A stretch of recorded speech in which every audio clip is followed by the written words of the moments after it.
Hi everyone, welcome back again to my YouTube channel. My name is Osereme, and in today's video I am going to be showing you guys how to go about this double sleeve where you have a long pencil sleeve underneath and then a little cap sleeve on top of it. So if this is something you're interested in, keep on watching, and if you're still yet to subscribe to my YouTube channel, hit on the subscribe button and let us get started with this tutorial.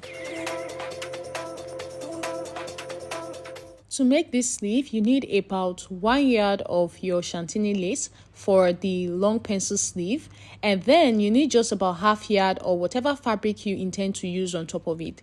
Now for the Chantilly lace, I've already gone ahead to cut out my normal long sleeve. I have a tutorial on the channel on how to go about this if you're a total beginner, so that you can go ahead and cut yours out. Now our major concern today in this video is the cap sleeve on top of the long sleeve. So what I have here is a fabric that I have folded into 4. Okay, so I'm going to be using a method of cutting out a circle for this particular cap sleeve. So when you fold your fabric into 4, this part will be the height, and then this other side is going to be the measurement around her arm.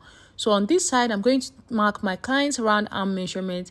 It is 15 inches and half of that is 7.5. All right, now what I'm going to do is I'm just going to mark this with 8 inches, just adding about ½ inch to what she has there.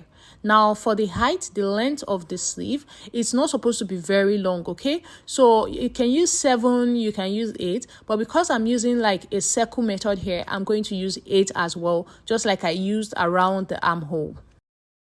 Now from the center, I'm going to go ahead and mark the same 8 inches somewhere up here. Now I'm going to connect all 3 points together to give me like a curve. Now when I cut this out, it's going to give me a full circle. Okay, I'm just making sure that everything I have is 8 inches.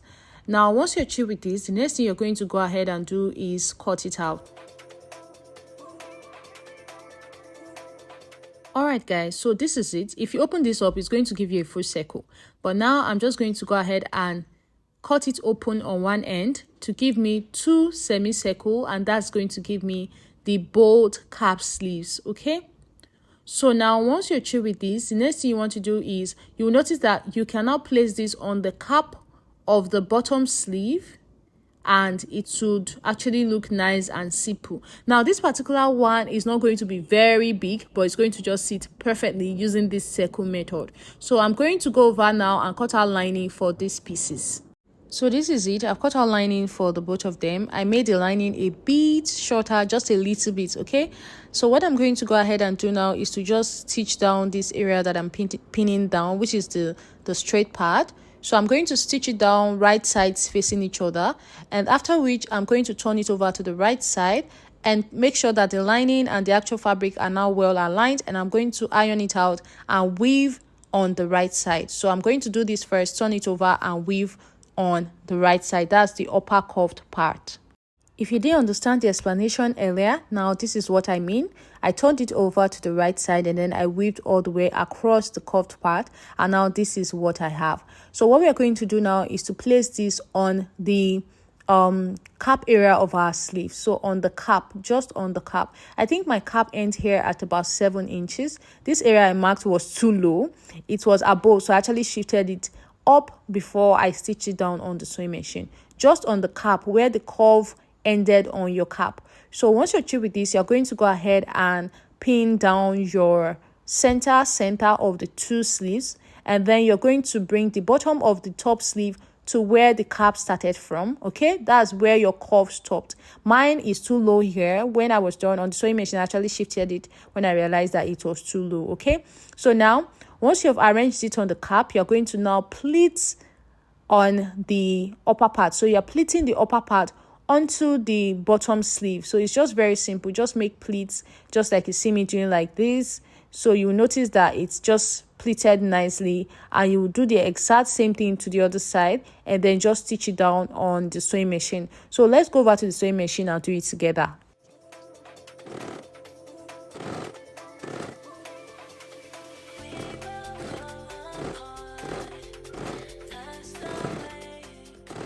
So now guys, this is the sleeve, and I told you guys I raised it to just the cap so you can see the space that we have here. All right, so when we sew, we still have some space left. So this is what your cap sleeve should look like. Now if you want it to be firm, like stronger, you can actually add some stay or anything that can just make the sleeve, that's the top cap sleeve, firm. You can maybe use teeth or anything to just make it strong. Now this particular person that owns this dress does not want it to stand like that, so she wanted it to be able to fall. So that was why I just lined with my normal lining without adding stay or anything to make it stronger. But if you want it to stand firm, just go ahead and add something to make it stiff. Okay, so with that being said, once you're through with that, you're going to go ahead and attach your sleeve now to the body of your dress. That's the armhole area. So as you can see, I'm pinning it all the way around.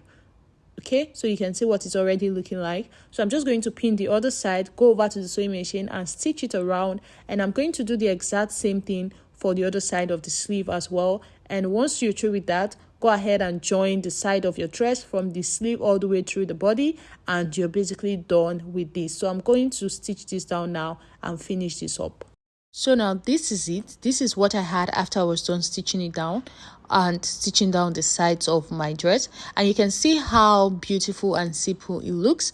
So yeah, this is what it looks like. So thank you so much for watching this tutorial. I hope that you actually find it helpful. It is a very quick and easy one, and it's something that I see in a lot of dresses these days. So yeah, thank you so much for watching. I will be seeing you guys in my next video, and if you're still yet to subscribe, please hit the subscribe button and don't forget to like this video.